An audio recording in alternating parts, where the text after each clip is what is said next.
সাকিব আল হাসান। দেখে নেওয়া যাক তার কেরিয়ারে শেষ 3টি করে ম্যাচ এবং সব ম্যাচই চ্যাম্পিয়ন ট্রফি 2025-এ মুখোমুখি হওয়া দল। ওয়ানডে সাকিব আল হাসানের নিউজিল্যান্ডের বিপক্ষে সর্বশেষ 3টি ইনিংস 114 রান 115 বলে এবং 64 রান 68 বলে, 40 রান 51 বলে। এবার দেখে নেওয়া যাক ভারতের বিপক্ষে সর্বশেষ 3টি ইনিংস 20 বলে 8 রান, 50 বলে 43 রান এবং 85 বলে 80 রান।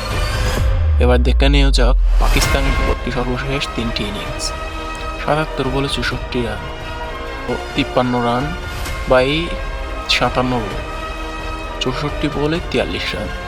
এত ভালো ফর্মে থাকার পরেও সাকিব আল হাসানকে খেলতে না দেওয়া, দেশের হয়ে খেলতে না দেওয়াই সাকিবের প্রতি প্রতিশোধমূলক আচরণ হয়েছে। এরকম কি আপনারাও মনে করেন?